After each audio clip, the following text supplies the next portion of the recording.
This is chapter 13. The circle of men got very quiet. The younger guys looked like they wanted to laugh but were afraid to, and the Jimmy guy and the guy who must be my father were looking at me the way grown-ups do when they're getting ready to give you some bad news or when they're trying to decide which hand they're going to smack you with upside the head. Finally, Jimmy snapped his fingers and said, "Hold on now. Is your name Bud?" He knew my name. I said, "Yes, sir." Jimmy said, "Herman, don't you see? This has something to do with that crazy telegram you got this morning." He looked back at me. "And you said you're from Flint, Bud." "Yes, sir, that's right. That's right where I'm from." Herman E. Calloway said, "What in Sam Hill is going on here? First off, don't you be coming in here accusing folks of being your father. And second off, where is your mother?" "Shucks," he said it like he didn't already know. I said, "She's dead, sir. She died 4 years ago." Herman E. Calloway said, "I am truly sorry to hear that, but it's obvious that you are a disturbed young man, and you don't have a clue who your father is. You just tell us who's looking after you now, and we'll get you sent back to wherever it is you belong." "I belong with you now, sir." Herman E. Calloway said, "Now look here." Jimmy said, "Hold on, Herman." He seemed a lot nicer than this Calloway guy. "Bud, you gotta understand Mr. Calloway here can't be your daddy. No how, no way, nuh-uh. I don't know whatever gave you that idea, but whatever. We've got to get you back home. Someone in Flint's got to be worried sick about you." I said, "No, sir, I don't have nobody left in Flint. That's why I came all the way here." He said, "No one? No one at all?" I said, "No, sir." He said, "No brothers?" "No, sir." "No sisters?" "No, sir." "What about an auntie?" "No, sir." "No grandma?" "No, sir." Shucks, it looked like this guy was going to go over my whole family tree, but he whistled and said, "So were you living in an orphanage?" Uh-oh. I had to be careful how I answered this.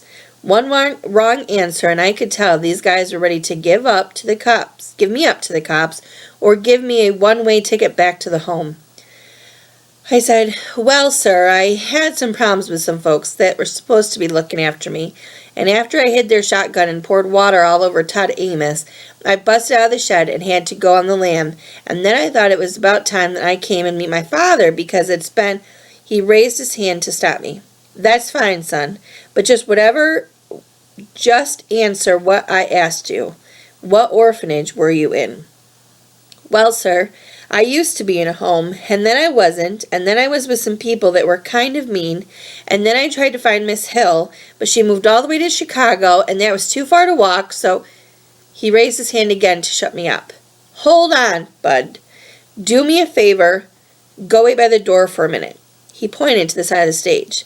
I walked over and waited to see what was going to happen. I tried pushing the door open a little bit in case I had to make a quick escape, but it was jammed tight. I'd have to leave out of the same door I came in. The man named Johnny and the guy who had to be my daddy started whispering. After a while, Herman E. Calloway raised his arms and said, "Hey, but don't forget, this is your little red wagon. You pull if you want." Jimmy said, "Fair enough." He waved me back to the stage. "Bud," he said, "you look like you might be a little hungry, so I'll tell you what we're going to do. We're all done rehearsing, and we're about to head over to the Sweet Pea. You're invited to come along under one condition." "What, sir?" "Once you get something in your belly, you've got to be straight with me. You've got some explaining to do. We'll feed you, but you've got to tell us the truth. Do we have a deal?" He stuck his hand out for me to shake, but I wanted to know what I was getting myself into. "What's the Sweet Pea, sir?" "Best restaurant in Grand Rapids. Is it a deal?" I don't know how grown-ups can tell I'm always so doggone hungry, but I am sure wasn't going to turn down getting my very first real restaurant food. I grabbed his hand and made sure I gave it a hard squeeze like Mama told me to, and said, "Yes, sir. Thank you, sir." "No," he smiled. "No problem." Herman E. Calloway said, "Well, James, like I said, if he's going to be doing some explaining, it's got to be to you. I don't need to listen to this scamp's nonsense whilst I'm trying to digest my supper." He stuck a pipe that wasn't lit into his mouth and walked off the stage. Shucks. If my father had to be so doggone old, I was starting to wish that Lefty Lewis or Jimmy Guy were him. Herman E. Calloway seemed like he was going to be hard to get along with. The horn player said, "Little man, my name's Jimmy Wesley. You can call me Mr. Jimmy." "Yes, sir." He pointed to the younger men. "The drummer there is Doug, the thug tenant. The saxman is Harrison Eddie Steady Patrick." The saxophone player said, "Aw, man, it's not Eddie Steady, it's Steady Eddie. Steady Eddie Patrick." Mr. Jimmy said, "Oh," and on the trombone we have Chug Doodoo-Bug Cross, and the palace member of the band on piano is Roy Dirty Deed Breed.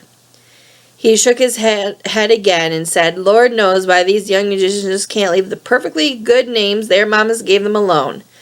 But for some reason they can't.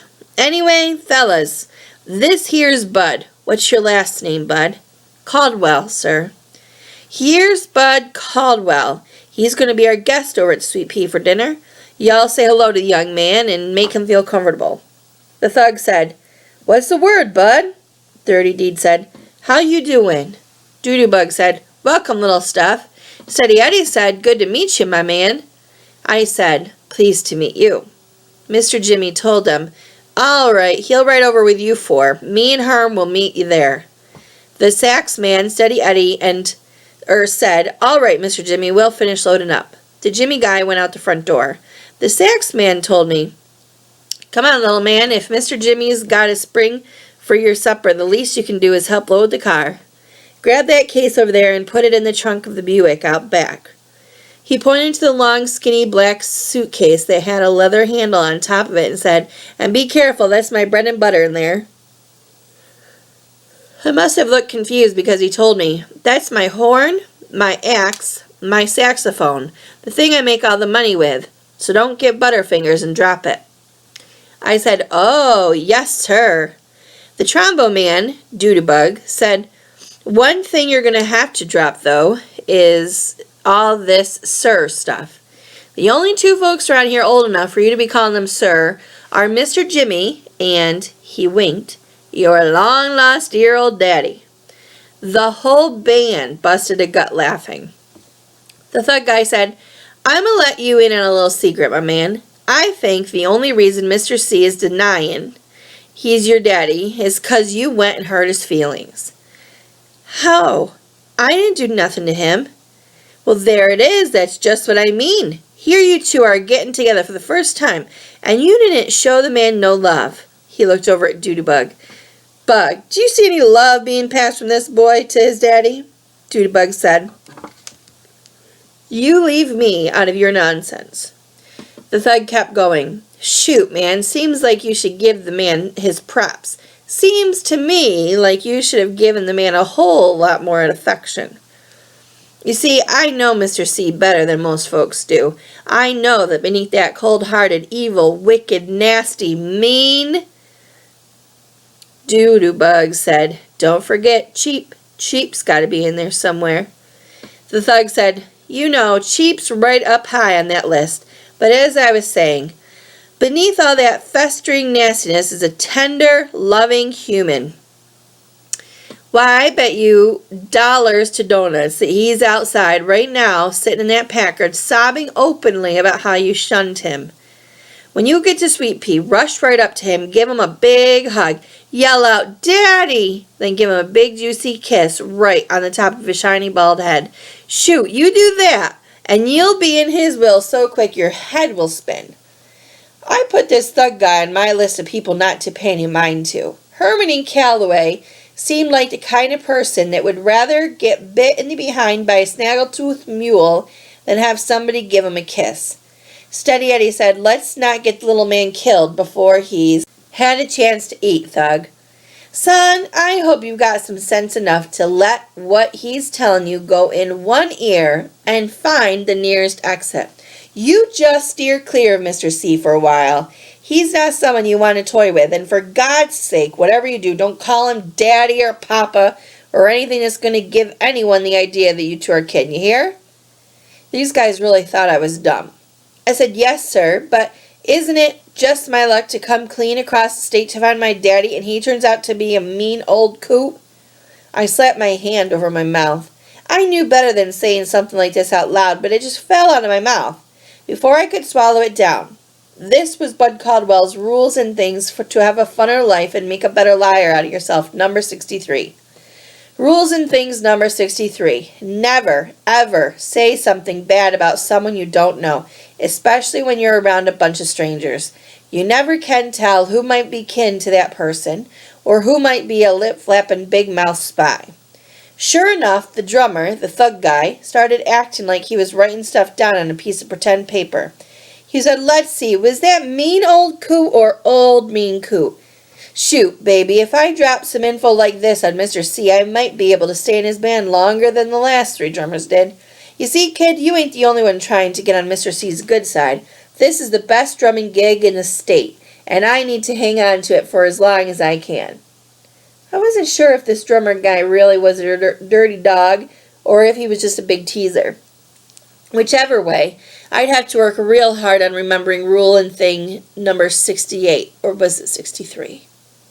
Steady Eddie said, Thug, you're going to have to lay off the kid's chops. The little man's got problems enough, and he sure don't need to have you meddling with him. Let's get the car loaded. Me and, what's your name again, kid? Bud, not Buddy. Said, just Bud, not Buddy. Right. Me and Bud Not Buddy are too dang hungry to hear any more of your lip. Of all the Dusky Devastators in the Depression or the Nubian Nights, Steady Eddie is my favorite. We loaded a bunch of funny-shaped black suitcases into the trunk of a big old black Buick, then climbed in. I got in the back seat and sat between Dirty Deed and Steady Eddie with my suitcase on my lap. Doodoo-Bug got behind the steering wheel, and Thug got in beside him. The Thug said, so, Bud Not Buddy, I'm going to come out and ask what's on everyone else's mind. How'd you find out Mr. C was your daddy? My mother let me know. Thug said, I ain't trying to be funny, and I never play the dozens on no one, but let me ask you, was your mama, how can I put this? Was your mama as old as sand when she had you? Steady Eddie said, man, leave the kid alone. You got no call to be prying into his life. I never minded talking about my mama, so I told Thug, yes, sir, she was pretty old when I was born. Thug said, shoot, I knew she had to be either old or crazy to have anything to do with that man. How old was she, 80? And was she blind? I said, no, sir, she was old, but her eyes didn't go bad yet. She was 20 when I was born, and she was 26 when she died. That news always kills any conversation you're having with grown folks. The Dusky Devastators got as quiet as some mice with bedroom slippers on. The only sound you could hear for a second was the keys clanging up against the metal dashboard as Doodoo-Bug turned the car into the front of a little house that had a sign saying the Sweet Pea on it. The Thug said, things is hard all over, ain't they? Steady Eddie said, you're all right, little man. You're a tough little nut. I like that. Most folks your age would be bawling their eyes out if they got teased as hard as that fool drummer was teasing you. But you ain't even close to crying, are you? I said, no, sir. I don't know why, but my eyes don't cry no more. Steady Eddie said, I like that. My eyes don't cry no more.